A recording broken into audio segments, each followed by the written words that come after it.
La semana pasada la prensa se hizo eco de que el informe PISA sobre educación parece habernos dado por fin una buena noticia a los españoles. Según todos los medios, los estudiantes españoles puntúan más alto que la media europea en creatividad. ¡Qué alivio! Por fin la LOMLOE da sus frutos. Frente a los eficientes pero monótonos alemanes, los alumnos españoles sacan el gen de Cervantes, de Cajal y, por qué no, del Lazarillo, para demostrar quién manda aquí. Pero un momento, ¿creatividad? ¿Se puede medir? ¿Se puede estandarizar? ¿Qué han hecho estos de PISA y qué indican de verdad las pruebas? ¿No serán como la competencia lectora que ya analizamos en un vídeo previo? Vamos a estudiarnos el informe y a ver qué sale de ahí. ¿Creatividad o no creatividad? He ahí el dilema. Esto es Reflexiones Críticas y estudiamos cuánta creatividad tiene el informe sobre creatividad. Si te gusta el contenido, dale al me gusta, suscríbete y comenzamos.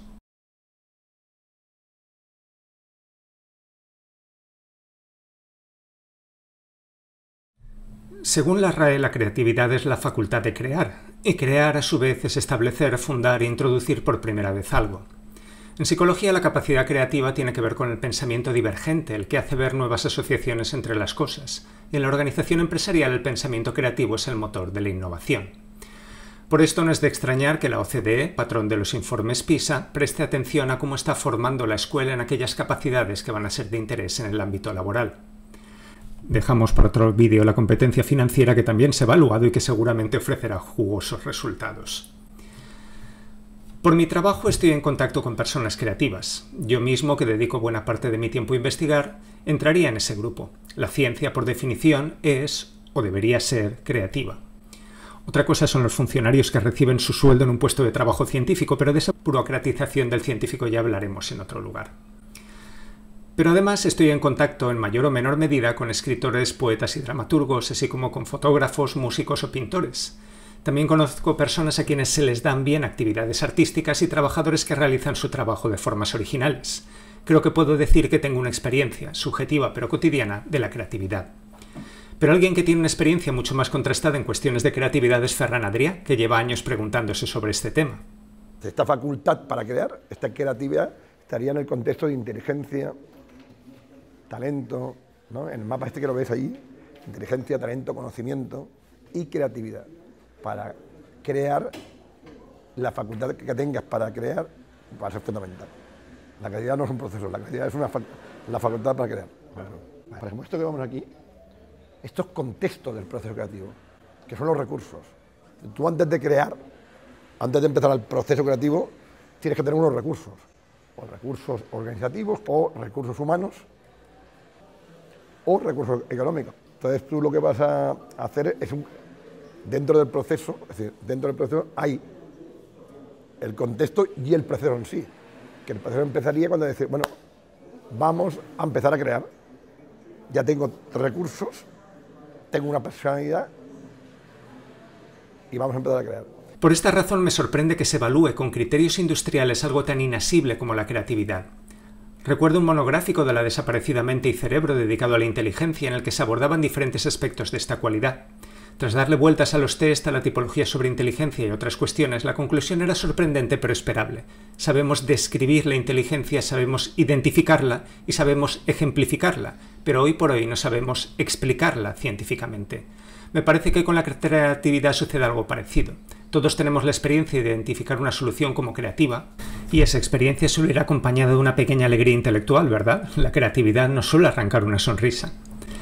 Pero ¿se puede diseñar una prueba estándar para medir algo tan inasible y aplicarlo a todos nuestros estudiantes para colgarles en el pecho la chapita de creativo o la de vulgar? La OCDE cree que sí, así que vamos a ver qué es lo que ha medido en este, su nuevo informe. Los criterios para la prueba de creatividad se explican en un documento previo al que nos vamos a referir en esta sección. El proceso que se sigue es el siguiente. En primer lugar, se parte de una definición que va a dar una pátina de seriedad. En este caso, creatividad se define como la competencia de implicarse de forma productiva en la generación, evaluación y mejora de ideas, lo que puede dar lugar a soluciones originales y efectivas, avances en el conocimiento y a muestras impactantes de imaginación. Vale, no está mal. En este nivel la definición nos aleja mucho de la del DRAE y nos sitúa a la altura de un lexicógrafo. Esta definición se va a bajar a tierra. El informe avisa de que no va a medir la creatividad en mayúsculas, sino como ellos mismos dicen, la pequeña creatividad. ya estamos con las rebajas, la de la vida cotidiana. Para eso es necesario introducir un diagrama muy complejo con sesudos sustantivos abstractos sacados de no menos sesudas publicaciones sobre el tema, algunas de ellas propuestas por la propia OCDE. El resultado es el que aparece en pantalla.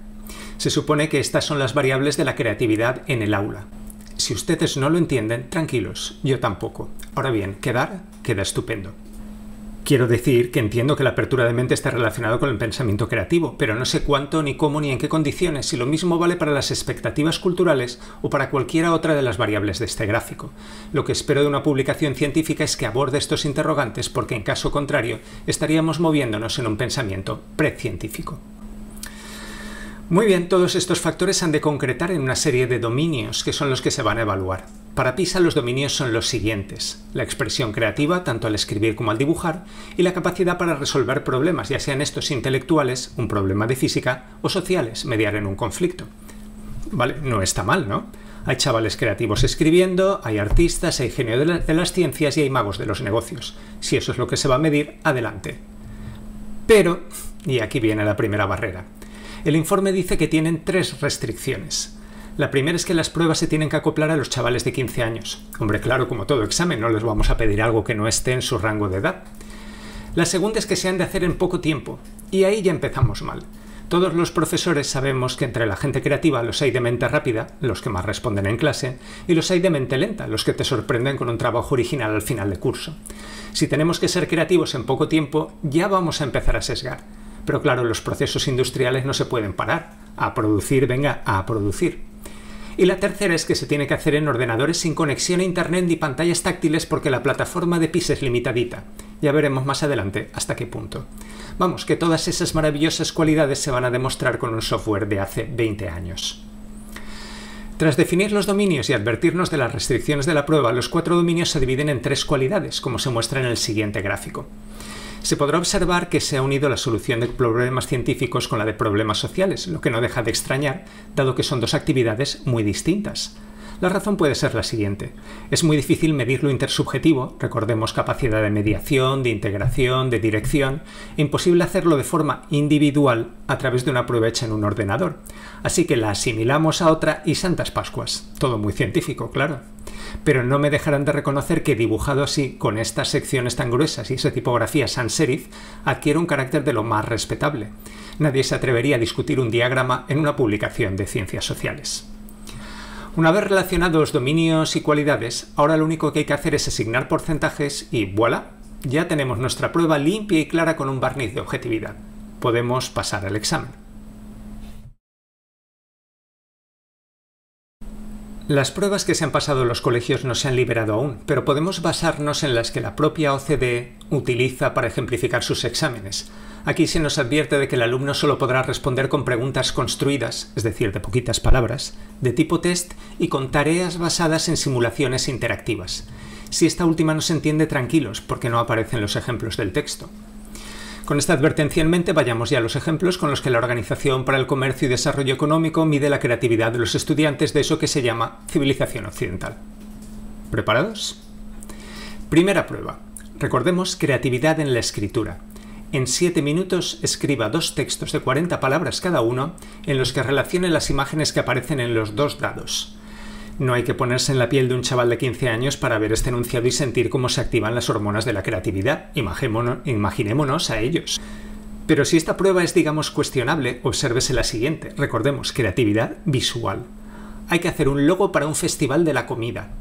Esto sí que es un tema cercano a la vida de nuestros estudiantes y que va a poner en el disparadero su creatividad. De hecho, ¿qué chaval de 15 años no ha participado en un festival de la comida y la amistad? No hay fiesta de pueblo en España sin su festival de la comida y los amigos. Aquí se ve que la OCDE está pendiente de la adaptación de sus pruebas a los diferentes entornos culturales en los que se desenvuelven sus estudiantes. Me puedo imaginar la adrenalina corriendo por las venas de nuestros estudiantes ante la posibilidad de desplegar su creatividad ante este emocionante reto. Para conseguir este fin cuentan con las imágenes de un cacahuete, un champiñón y una gamba, a las que se añaden varios paralelepípedos y otras figuras geométricas. En un alarde de tecnología retro, la OCDE ha querido devolvernos a los gloriosos días del Paint. Aunque si bien se piensa, el estudiante que consiga sacar algo original con estos mimbres merece ser contratado ipso facto por cualquier agencia prestigiosa de publicidad. Pero poniéndonos serios, creo que estas figuras están pensadas para evitar que el 30 o el 40% de los estudiantes no pueda dibujar un pene con un par de testículos como respuesta a la prueba, lo que no sé si contaría como respuesta creativa o no. Desde luego, sensata sí que lo sería. Por último, vamos a la solución de los problemas sociales. Aquí tenemos nada más y nada menos que contribuir de forma creativa al ahorro de agua, y para ello tenemos que dar 3 ideas. Caramba, tantos paneles de expertos diciéndonos que se trataba de un problema complejo que implicaba múltiples factores y una miríada de agentes, y hoy resulta que un chaval de 15 años, en no más de 5 minutos, nos puede dar no una, sino 3 ideas para solucionar este problema, o en términos OCDE, este reto. Además de la prueba en sí, fijémonos en los temas que tienen tela. Supongo que el ahorro de agua refleja las preocupaciones de los adolescentes. No menos candente es el tema celebrar la comida vegetariana y las formas de cocinar las verduras. Solo de pensarlo ya me entran ganas a mí de responderlo. O entre los problemas sociales, la mejora de una bicicleta para crear la bicicleta del futuro.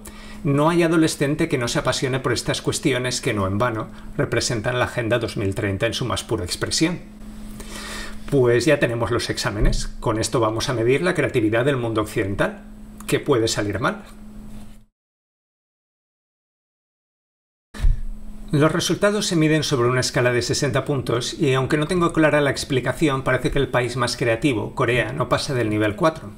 Esto quiere decir que todos los países aprietan entre los niveles 3 y el 4 de media, entre 29 y 35,9 puntos si desechamos los extremos.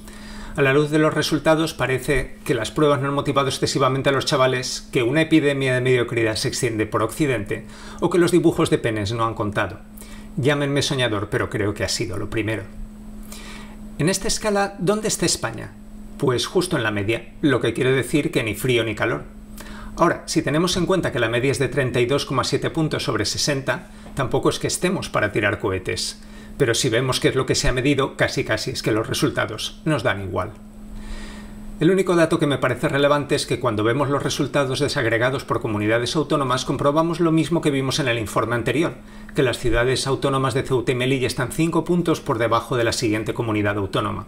Algo está pasando en estas ciudades, que seguramente estará vinculado a graves factores económicos y sociales, pero parece que a nadie en el ministerio le importa. Yo al menos no he oído hablar de planes de choque para disminuir esta brecha que aparece de manera repetitiva en cada nuevo PISA. Por último, si vemos la cantidad de estudiantes que se pueden considerar poco creativos, yo más bien diría poco motivados, España tiene un 20% de su alumnado en los niveles más bajos, lo que resulta un mejor resultado que Francia, Alemania, Israel, Italia, Hungría u Holanda. Resultados similares se dan cuando se desagregan por sexo, clase social y procedencia. Parece ser que, a pesar de todo, nuestro sistema educativo todavía sigue manteniendo la igualdad. Veremos lo que dura. El sistema educativo anticuantitativo español, que se niega a evaluar su propia actuación, no deja de hacerse eco de los informes internacionales que, por lo que he podido intuir tanto en este vídeo como en otro anterior, realizan unas evaluaciones parciales sesgadas, ajustadas a una corrección industrial y sobre unas pruebas muy simples y altamente cuestionables. No creo, especialmente en lo que se refiere al pensamiento creativo, que estas pruebas midan la creatividad de nuestros estudiantes, pero sí que ofrecen combustible para el debate político sobre educación. Mientras sigamos este paso, seguiremos poniendo clavos en el ataúd del sistema educativo, y así de victoria en victoria hasta la derrota final. Muchas gracias.